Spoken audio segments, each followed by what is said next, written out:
नमस्कार मित्रों, welcome to our channel and welcome to our coaching Arya career academy. जो अभी हमारा जो टॉपिक है वो कौन सा टॉपिक है? आप कहोगे sir environment and disaster management.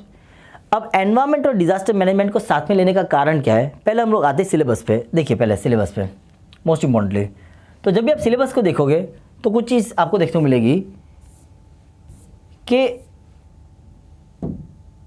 Syllabus में एक चीज़ यहाँ पे लिखा हुआ है। किस में? पेपर 1 में क्या लिखा हुआ है? Important geophysical phenomena. कौन से महत्वपूर्ण घटनाएं के बारे में यहाँ पे लिखा हुआ है? Earthquake, tsunami, volcanic activity, cyclone etcetera. लेकिन जैसा पहले हम लोग ने चर्चा किया था कि एनवायरमेंट इकोलॉजी और डिजास्टर मैनेजमेंट दोनों पेपर 3 में आते हैं। तो पेपर 3 में आपको देखने को मिलेगा क्या लिखा हुआ है? एक चीज़ लिखी हुई है, डिजास्टर एंड डिजास्टर मैनेजमेंट। फिर से रिपीट कर रहे हैं, पेपर 1 आप देखिए क्या लिखा हुआ है? Important geophysical phenomena. कौन से महत्वपूर्ण घटनाएं? भूकंप, सुनामी, ज्वालामुखी हलचल, चक्रवात आदि मतलब एक्सेट्रा, जैसे महत्वपूर्ण भू भौतिकीय घटनाएं। और उसके बाद में आपको लिखा हुआ है geographical features and their location, changes in critical geographical features. इसमें जो महत्वपूर्ण जो है चीज़ें हैं उसमें आपको किस तरह से बदलाव देखने को मिलते हैं, स्पेशली क्रायोस्फीयर के अंदर। इसे हम लोग क्या कहेंगे? क्रायोस्फीयर और हाइड्रोस्फीयर। ठीक है, वनस्पति एवं एनिमल्स मतलब कि जानवरों में आपको किस तरह से बदलाव देखने को मिले और उसका प्रभाव और बदलाव का प्रभाव उन लोग के ऊपर किस तरह से होता है, किस प्रकार से होता है। फाइन। अब देखिए ये जो है यहाँ पे लिखा हुआ है डिजास्टर एंड डिजास्टर मैनेजमेंट। तो पहली चीज़ तो ये है कि क्या केवल इसके अंदर कुदरती आपदा मतलब कि नेचुरल डिजास्टर्स के बारे में आपको वर्णन किया जाएगा? Answer is no. यहाँ पे स्पष्ट रूप से ऐसा कुछ भी चीज़ लिखा हुआ नहीं है। एंथ्रोपोलॉजिकल मतलब मानवीय, जिसमें एज ए ह्यूमन आपका कोई योगदान है, आपका कोई रोल है। ठीक है ऐसा स्पष्ट तरीके से कुछ भी लिखा हुआ नहीं है। तो केवल अपने आप को यहाँ तक ही मर्यादित मत करना।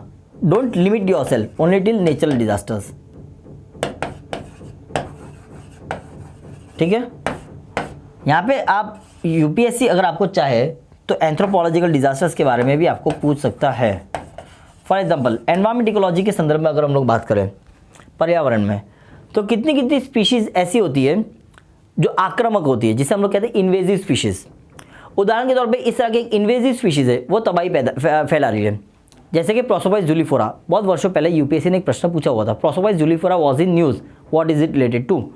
ये एक ऐसी वनस्पति है जो मरुस्थल में उगती है और ये क्या करती है, जहाँ पे भी उगती है वहाँ पे पानी को खींचना शुरू कर देती है। अब उत्तर गुजरात के अंदर जो मालधारी लोग हैं वो लोग ये वनस्पति को लेके आए थे, ये पादप को लेके आए थे। क्यों? क्योंकि वो मरुस्थल की जो मिट्टी है वो राजस्थान से कहाँ पे फैल रही थी? वो राजस्थान से गुजरात की तरफ फैल रही थी। तो यहाँ पे मालधारी लोग जब लेके आए थे तो उनका अनुमान क्या था कि क्योंकि ये झाड़, ये पेड़ मतलब पेड़ तो हालांकि नहीं है, ये जो वनस्पति क्योंकि ये तेज़ी से उगती है तो ये क्या करेगी कि इसकी जड़ों के द्वारा ये क्या करेगी कि वो जो मरुस्थल की जो मिट्टी है उसको आने से रोक देगी। लेकिन आज अगर आप देखोगे तो पता चलेगा कि ये जो वनस्पति ये कहाँ तक फैल चुकी है? तमिलनाडु तक फैल चुकी है, दक्षिण में भी फैल चुकी है और भारत के पूर्व में भी जा चुकी है, मतलब कि पाकिस्तान जैसे देशों में भी ये शामिल हो गई, एंटर हो गई है। कोर टॉपिक पे आते हैं। अगर इस प्रकार की कोई वनस्पति के बारे में अगर आपको पूछा जाए कि आप यहाँ पे आपदा प्रबंधन किस तरह से करोगे, तो आपका उत्तर क्या होगा? इसके लिए भी आपको तैयार रहना है। और एग्रीकल्चर पेस्ट अटैक, कोई ऐसे मच्छर का हमला हो रहा है कि जिसके वजह से हमारे जो है एग्रीकल्चर कृषि क्षेत्र उसके ऊपर बहुत खराब असर आ रही है। And that is actually creating issues related to food security, मतलब कि खाद्य सुरक्षा को लेके ये मुद्दे खड़े कर रही है। इसका आप आपदा प्रबंधन किस तरह से करोगे? और एल्स व्हाट एल्स?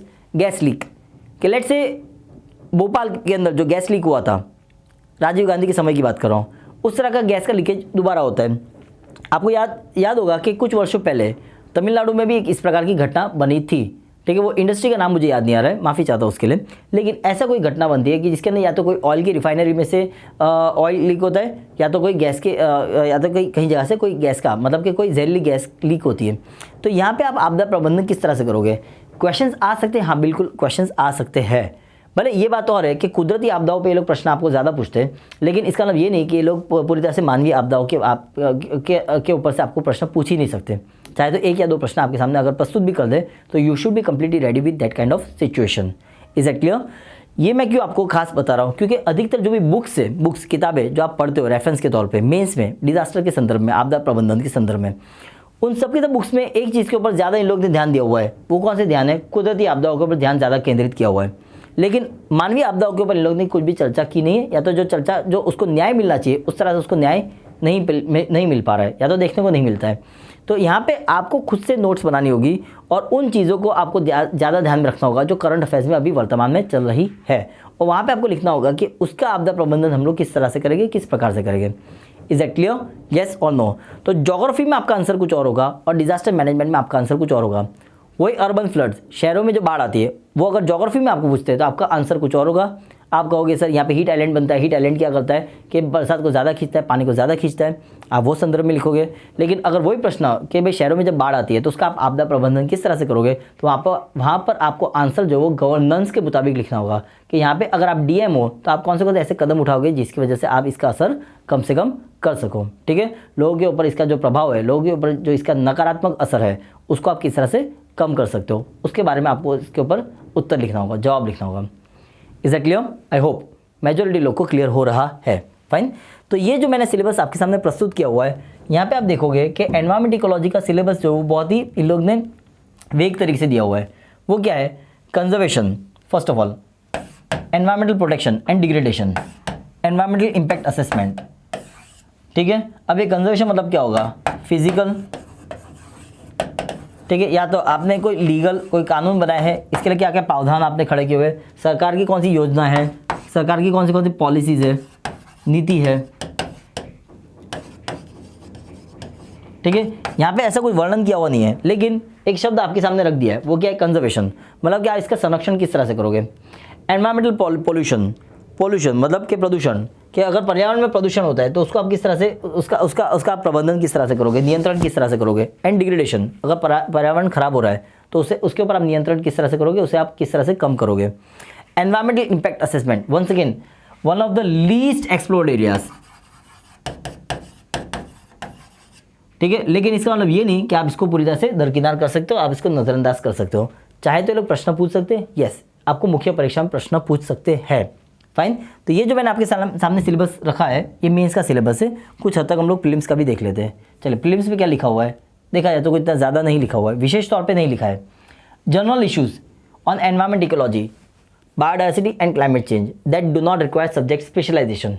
अब यहाँ पे आपको एक विरोधाभास देखने को मिलता है। वो विरोधाभास क्या है कि भले ही यहाँ पे ये लिखा हुआ है कि that do not require subject specialization, लेकिन क्वेश्चंस जो है वो एनवायरमेंटल साइंस में से भी आ रहे हैं।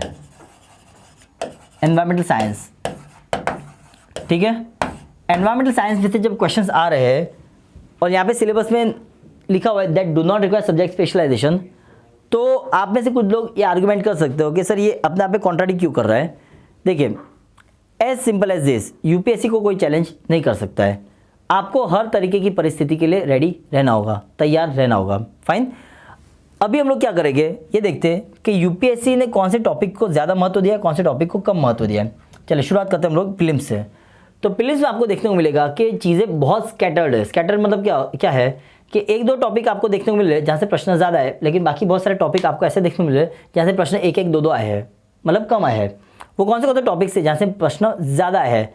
सबसे पहला टॉपिक जहाँ से सबसे अधिक आपको प्रश्न देखने को मिल रहा है वो कौन सा टॉपिक है, वो ये वाला टॉपिक है, and that is related to species, प्रजाति।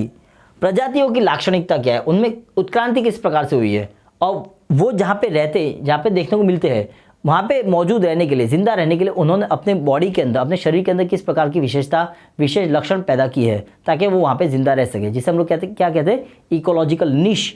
देखिए, इसके ऊपर ये लोग क्या कर रहे हैं, अभी क्वेश्चंस ज़्यादा पूछ रहे हैं। Second highest number of questions आपको कहाँ से देखने को मिल रहे हैं, आप कहोगे सर ये वाला टॉपिक में से। कौन सा टॉपिक है, this one, black colour, important biomes. Biomes मतलब जीवोम, हिंदी में हम लोग कहेंगे जिसे। ये किस तरह से हम लोग पहचानते, वेजिटेशन के आधार पे, वनस्पति के आधार पे, मतलब कि वो जगह जहाँ पे एक समान वनस्पति देखने को मिलती है उसे हम लोग क्या कहेंगे, बायोम्स। यहाँ से लोग ने क्वेश्चंस पूछे हुए, आप कहोगे हाँ सर बिल्कुल, बहुत अच्छे खासे क्वेश्चंस पूछे हुए। नेक्स्ट कौन सा टॉपिक है जहाँ से क्वेश्चंस ज़्यादा देखने को मिले, लेक्स और वेटलैंड्स के आधार पे, झील और आर्द्र भूमि के आधार पे। And then next what do you find is that there are multiple questions from this part as well. Global conventions against climate change, मतलब कि जलवायु परिवर्तन को के ऊपर नियंत्रण लाने के लिए अंतर्राष्ट्रीय स्तर पर हम लोग किस तरह की समझौता अभी देख रहे हैं या अग्रीमेंट देख रहे हैं, उसके ऊपर इन लोग ने क्वेश्चंस पूछे हुए, यस डेफिनेटली पूछे हुए हैं। And then this part biodiversity protection loss मतलब यहाँ पे लीगल कि भाई कानूनी कौन से प्रावधान उपलब्ध है ताकि आप जैव विविधता का आप संरक्षण कर सको। तो ये जो 4 टॉपिक्स है जिसके बारे में हम लोग ने अभी चर्चा की, 4 नहीं देखा जाए तो 5 टॉपिक, इसके ऊपर क्वेश्चन ज़्यादा आते हैं। हाँ, यहाँ से आपको क्वेश्चन ज़्यादा देखने को मिलते हैं, अधिक देखने को मिलते हैं। बाकी और जो भी टॉपिक्स है वहाँ से आप कहोगे कि सर प्रमाण कम हो जाता है। कौन से टॉपिक से? फ्रेश वाटर मैनेजमेंट, ठीक है। फिर ये वाला topic bio magnification, bio accumulation, यहाँ से इसका प्रमाण आपको कम देखने को मिलेगा। अब कंफ्यूज मत होना, क्यों? क्योंकि ये मैंने आपके सामने प्रीलिम्स का प्रस्तुत किया हुआ है, प्रीलिम्स दिख रहा है आपको। लेकिन मेंस में आप देखोगे तो ये वेटेज पूरी तरह से बदल जाता है। किस तरह से? फ्रेश वाटर को ही हम लोग देखेंगे, मीठे पानी का प्रबंधन। जब हम लोग मेंस को देखते हैं तो मेंस में एक चीज़ देखने को मिलती है कि सबसे अधिक प्रश्न यहीं से आए हैं, फ्रेश वाटर मैनेजमेंट के ऊपर से। Is it clear? और कौन सा टॉपिक है जहाँ से आपको क्वेश्चंस देखने को मिलते हैं? रिवर इंटरलिंकिंग के आधार पे भी कुछ प्रश्न आए हैं, यस डेफिनेटली आए हैं। Then what do you find is that कि क्वेश्चंस ये वाले टॉपिक में से आए हैं, एयर पॉल्यूशन, मतलब कि हवामान में जो प्रदूषण हो रहा है वहाँ से। And then you find questions coming from global warming and global dewarming, ठीक है। ग्लोबल कन्वेंशन मतलब अंतर्राष्ट्रीय स्तर पे जो अभी जलवायु परिवर्तन को लेके जो नए जो घटनाएं बन रही है, या तो वहाँ पे जो सम्मेलन हो रहे हैं और उसमें किस प्रकार की करार समझौता की जा रही है, और भारत का उसमें किस प्रकार से योगदान हो रहा है, या भारत इसमें किस तरह से योगदान दे रहा है, उसके ऊपर भी क्वेश्चन आ रहे हैं। Yes definitely there are questions coming from this part as well. Is it clear? Yes और नो? तो ये जो मैंने आपके सामने प्रस्तुत किया, ये मेंस का पाई चार्ट है। जैसा मैं आपको फिर से बता रहा हूँ कि मेंस के अंदर मीठे पानी का जो वेटेज है वो बदल जाता है, और प्रीलिम्स में आप देखोगे कि सर मीठे पानी के ऊपर जो प्रश्न आते हैं उसका वेटेज बदल जाता है। प्रीलिम्स में कम है, मेंस में ज़्यादा है, ठीक है। और इसी तरह से आप देखोगे कि कितने टॉपिक ऐसे जहाँ पे से क्वेश्चंस दोनों में आते हैं। आप कहोगे सर ये वाला बायोम्स प्रीलिम्स में है, हाँ बिल्कुल है, मेंस में है, बिल्कुल है, फिर से आपको देखने को मिल रहा है। फाइन। तो ऐसे टॉपिक्स भी है जहाँ से आपको कॉमन एक समान वेटेज देखने को मिलता है, पूरी तरह से एक समान नहीं, कुछ हद तक आपको अदल बदल देखने को मिल सकती है। फाइन।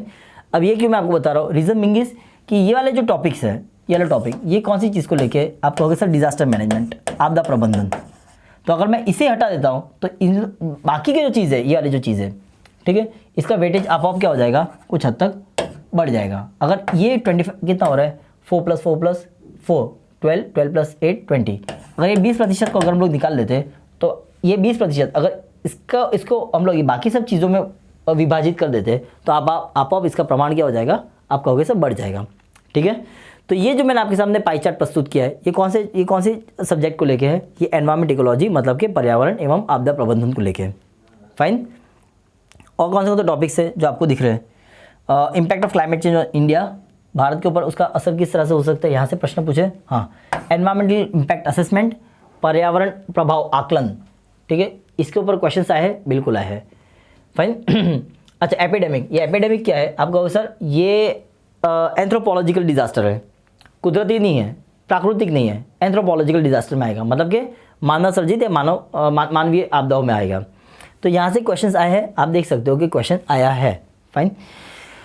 तो जैसे मैंने पहले भी आपको बताया था कि अपने आप को आप मर्यादित मत करना, डिजास्टर मैनेजमेंट मतलब कि आपदा प्रबंधन में केवल उन टॉपिक्स को मत करना कि जो कुदरती आपदाओं में आते हैं। आपको इसके लिए तैयार रहना होगा कि अगर मानवीय आपदा होती है तो वहाँ पे अगर प्रश्न आता है तो आप उसका उत्तर किस तरह से लिखोगे। अब दूसरी चीज़, यूपीएससी जो भी प्रश्न आपको मेंस में पूछेगा, मतलब कि मुख्य परीक्षा में पूछता है, और प्रश्न ऐसे कोई रॉकेट साइंस नहीं होते, ऐसे कोई जटिल नहीं होते, कॉम्प्लेक्स नहीं होते कि आप उसका उत्तर लिख ही ना सको। जो भी व्यक्ति ने प्रीलिम्स क्लियर किया होता है वो इतना तो मैच्योर होता ही होता है कि वो मेंस का उत्तर खुद से लिख सकता है। मैं फिर से रिपीट कर रहा हूँ, जो भी व्यक्ति ने प्रीलिम्स क्लियर किया है वो इतना मैच्योर तो होगा ही होगा कि वो मेंस का उत्तर खुद से लिख सकता है। तो यहाँ पे प्रॉब्लम ये नहीं है कि आपको क्वेश्चन समझ में आएगा कि नहीं आएगा, आप क्वेश्चन समझ सकते हो, आपको क्वेश्चन समझ में भी आ जाएगा। मसला क्या है, मामला क्या है, चुनौती ये है कि वो प्रश्न के अंदर उत्तर में लिखना क्या है। The greatest challenge will be not that whether you understand the question और not, you are mature enough, you will understand the question, but the thing is the greatest challenge that you will face is that what you are suppose to write in that answer, ठीक है। और वो भी एक चीज़ मैं बता दूँ कि 3 घंटे के समय में आपको प्रश्न पत्र कितने मार्क्स से लिखना है, 250 मार्क का लिखना है। स्कूल में भी आपका जो प्रश्न पत्र था वो 100 मार्क का था, तब जाके आपको 3 घंटे मिलते थे। यहाँ पे वही 3 घंटे में आपको 250 मार्क का अगर प्रश्न पत्र अगर आपको उसके उत्तर लिखना है तो आप समझ लीजिए कि आपकी स्पीड कितनी ज़्यादा होनी चाहिए। तो इसका मतलब ये है कि अगर कम समय में लिखना है तो आपको उस वक्त सोच सोच के नहीं लिखना है, आपके पास आंसर की पूरी रेसिपी रेडी होनी चाहिए। क्यों? अब कम समय में अगर आपको आंसर लिखना है, आपके पास एक एक आंसर लिखने के लिए 10 मिनट का भी पूरा समय नहीं होता। देखा जाए तो आप 6-8 मिनट के अंदर ही आपको आंसर लिखना होगा। क्यों? जो आंसर आपको आता है वो आप 6 मिनट में पूरा कर दो, ताकि आप अगर जो आंसर नहीं आता है उसके बारे में अगर आपको विचार विमर्श भी करना हो तो आप 2 मिनट का समय दे सको। ठीक है? अगर 3 से अधिक अगर आपके आंसर छूट जाते हैं तो फिर बेहतर ये होगा कि आप नेक्स्ट ईयर के लिए तैयारी करना स्टार्ट कर दीजिए। फाइन। तो टॉपिक पे आते हम लोग, क्वेश्चंस को हम लोग देखते हैं। क्वेश्चंस किस तरह से आते हैं, किस तरह से कौन से स्वरूप में आपके सामने प्रकट होते हैं, नॉट प्रकट होते हैं बट यूपीएससी आपके सामने प्रस्तुत करता है। ठीक है?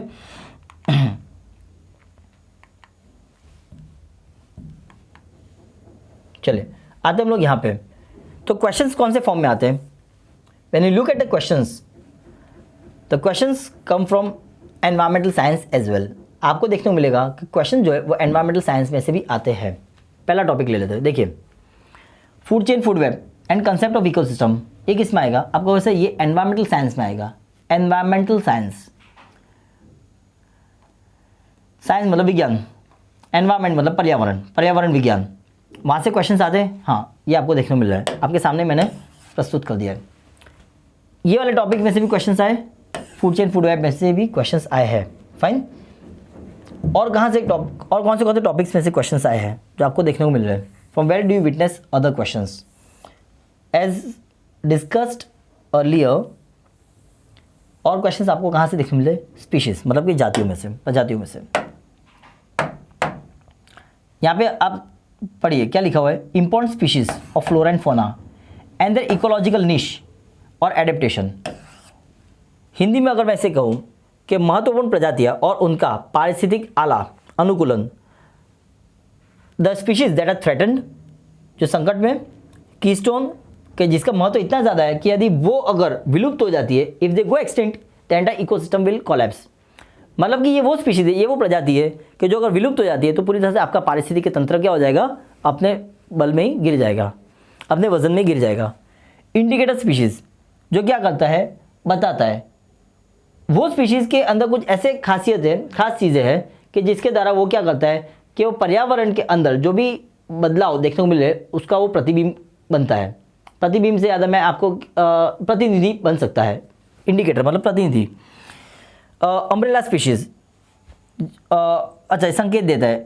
इंडिकेटर मतलब संकेतक, अम्ब्रेला मतलब छाता, प्रायोरिटी मतलब कि जो महत्वपूर्ण, जिसको हम लोग ज़्यादा प्राथमिकता देते हैं। और फ्लैगशिप, फ्लैगशिप का मतलब वो स्पीशीज़, वो जातियाँ होती है जिसे आप मार्केटिंग के लिए या तो टूरिज्म को प्रमोट करने के लिए, टूरिज्म मतलब कि टूरिज्म पर्यटक क्षेत्र को आगे बढ़ाने के लिए आप उन स्पीशीज़ का उपयोग करते हो, जैसे कि गुजरात लायन, शेर। ठीक है? तो ऐसी स्पीशीज़ को हम लोग क्या कहेंगे? Flagship species. और इसके ऊपर यूपीएससी ने एक प्रश्न भी पूछा हुआ है, एक नहीं मतलब कई प्रश्न पूछे हुए। मतलब एक प्रश्न ये पूछा हुआ था कि अभी वर्तमान में, हालांकि बहुत 3 या 4 वर्षों पहले का प्रश्न है, क्वेश्चन ये था कि वर्तमान में कौन से राज्य ने, भारत के कौन से राज्य ने चिड़ियों को अपना खुद का स्टेट बर्ड डिक्लेयर किया है। मतलब कि अपने राज्य के स्तर पे कौन से बर्ड को, कौन से पंछी को इन लोगों ने एक राज्य का पंछी घोषित किया है? महाराष्ट्र। ठीक है? दिल्ली ने भी किया है, लेकिन उस समय पे जो आंसर था, उस समय पे वर्तमान में चर्चाओं में था, करंट अफेयर्स में था, इसलिए आंसर हो जाएगा महाराष्ट्र। ठीक है? ऐसे क्वेश्चन ये लोग पूछते हैं, हाँ बिल्कुल पूछते हैं। और अगर आप एवरेज निकालोगे, अगर इसका औसत निकालते हो तो एवरेज 4 ईयर्स के अंदर इन लोगों ने क्वेश्चन कितने पूछे हुए, प्रश्न पूछे हुए 16। तो on an average every 4 years, I mean in every year they are asking how many questions? 4 questions per year in a single year. ठीक है? यहाँ से क्वेश्चंस आपको आने ही आने हैं, ये आप मान के चलिए। और कहाँ से क्वेश्चंस आते हैं? आप कहोगे सर ये वाले टॉपिक में से, ये वाले मुद्दे में से। वो कौन सा टॉपिक है? ये वाला भारत में महत्वपूर्ण जीवों और भारत में वनस्पति और वन आवरण, यहाँ से क्वेश्चंस भी ये लोग बहुत ज़्यादा पूछ रहे हैं। अब इसके अलावा आपका ध्यान यहाँ पे भी गया होगा कि ऐसी सरकार की कौन सी योजना है, नीति है और कौन से लीगल फ्रेमवर्क्स है कि जिसके द्वारा हम लोग क्या कर सकते हैं? प्रजातियों का संरक्षण कर सकते हैं। यहाँ से भी आप देखोगे तो आप कहोगे कि सर ये वेटेज जो एक समान देखने को मिल रहा है। मतलब कि क्वेश्चंस आते हैं, बिल्कुल यस क्वेश्चंस आते हैं। 4 ईयर्स 6 क्वेश्चंस, मतलब क्या है? 4 वर्षों में अगर 6 प्रश्न है, इसका मतलब प्रति वर्ष आपको 1 प्रश्न तो मिलना ही मिलना है, दैट इज फॉर श्योर। ठीक है? और कहाँ से क्वेश्चंस आ रहे हैं? मेंस में अगर आप देखोगे तो मीन्स में आपको पता चलेगा कि क्वेश्चंस जो है वो बहुत छटे हुए हैं, बहुत फैले हुए हैं। आर्द्र भूमि क्वेश्चन आया, बिल्कुल आया। ओशंस में से आए, हाँ यहाँ से भी क्वेश्चन आया है। ऊपर वाला जो हिस्सा है यहाँ से भी क्वेश्चंस आए, हाँ। एबायोटिक कंपोनेंट्स के ऊपर क्वेश्चंस आए। एबायोटिक मतलब अजैविक चीज़ें, अजैविक चीज़ों के ऊपर भी प्रश्न आए हैं। यस बिल्कुल, number of questions have come from there as well. And apart from that what else do we witness that maximum number of questions are coming from disaster management. ठीक है। एयर पॉल्यूशन, ठीक है, इसका भी हम लोग disaster management कर सकते हैं। उदाहरण के तौर पे दिल्ली की सरकार ने जगह जगह पे बायो फिल्टर्स का उपयोग किया है। अब ये बायो फिल्टर्स क्या होते हैं? That is actually one of the example of bio remediation. ठीक है, जैविक तरीके से आप किस तरह से इलाज कर सकते हो, मतलब किसका, जो जो पर्यावरण में जो प्रदूषण हो रहा है उसको आप कम करने के लिए, या तो उसको उसके ऊपर नियंत्रण पाने के लिए आप जैविक चीज़ों का अगर आप उपयोग करते हो इलाज करने के लिए, मतलब कि पर्यावरण में जो प्रॉब्लम आ रही है उसको आप क्लीन करने के लिए, साफ करने के लिए अगर आप जैविक चीज़ों का उपयोग करते हो, that is what we call as bioremediation. वो प्रक्रिया को हम लोग क्या कहेंगे? Bioremediation. तो यहाँ पे दिल्ली की सरकार ने बायो फिल्टर्स का उपयोग किया हुआ है। ऐसे तरीके से आपको यही सेम क्वेश्चन डिजास्टर के पर्सपेक्टिव से भी पूछा जा सकता है। यहाँ पे आप देख सकते हो कि प्रीलिम्स और मेंस दोनों ही में क्वेश्चन आया है। हो सकता है चेक ही कर लेते हैं, लेट्स सी। एयर पॉल्यूशन पे जो क्वेश्चन है वो कौन से पर्सपेक्टिव से पूछा हुआ है, इन व्हाट सेंस? चलिए आप देख सकते हो कि क्वेश्चन जो पूछा वो पेपर 3 में पूछा हुआ है।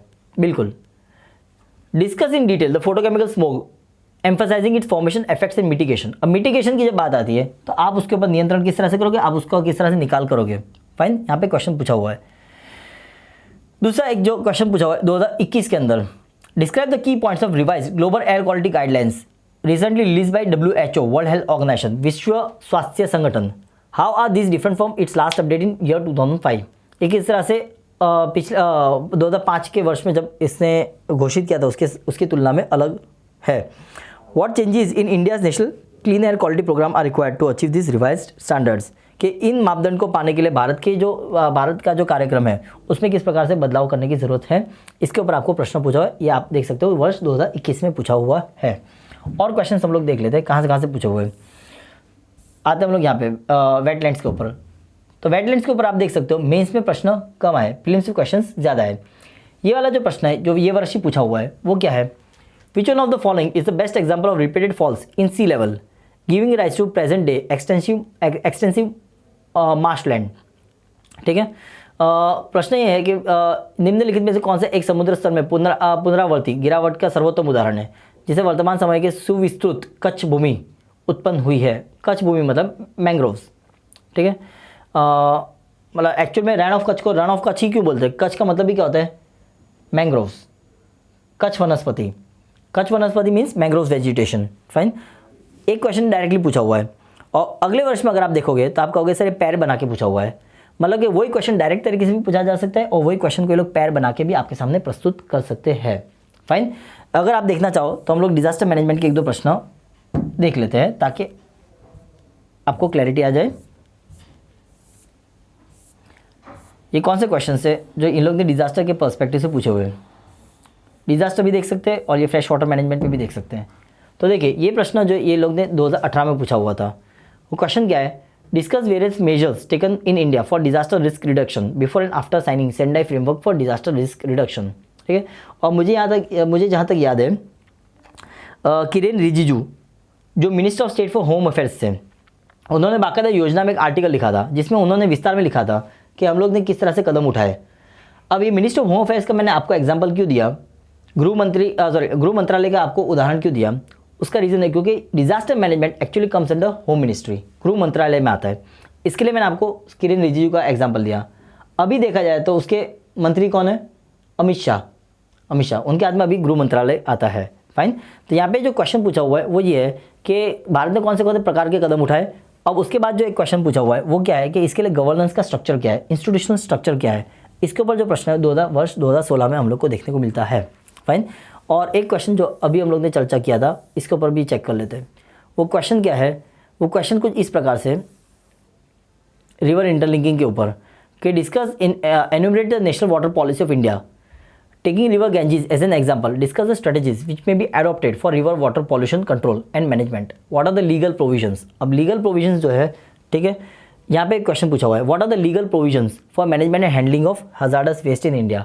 इसके ऊपर भारत के अंदर कानूनी तौर पे कौन से प्रावधान उपलब्ध है, इसके बारे में आपको आंसर लिखना है। 2013, 16, 17 और 20, चलो 20 वाला देख लेते हैं। The interlinking of rivers can provide viable solutions to multidimensional, multi मतलब बहु, डायमेंशनल मतलब आयामी, interrelated problems of droughts, floods and uninterrupted navigation, critically examine. अब यहाँ पे क्रिटिकली जब आपको पूछा हुआ है तो क्रिटिकली का मतलब क्या होता है, आपको उसके नुक्स भी निकालना है। तो केवल आपको तारीफ के बाहर नहीं खड़े करने हैं, आपको नुक्स भी निकालना है और आपको बताना है कि इसका सॉल्यूशन क्या हो सकता है, इसका आंसर क्या हो सकता है। मतलब सॉल्यूशन इन द सेंस, इसके लिए हम लोग ऐसे कौन से कदम उठा सकते हैं ताकि हम लोग इन गलतियों को या तो इन नुकसान को हम लोग कम कर सकें। फाइन, तो ऐसे क्वेश्चन जो है आपको पूछे जा रहे हैं, जिसका मैंने आपको विशेष तौर पे उदाहरण दिए, एग्जांपल दिए, ताकि आपको समझ में आए। अब इसके अलावा भी अगर आपको कोई डाउट क्वेरी हो तो आई वुड एक्सपेक्ट कि आप हमारे यहाँ पे विजिट करिए, so that we can help you in a better way. ठीक है, थैंक यू सो मच, धन्यवाद।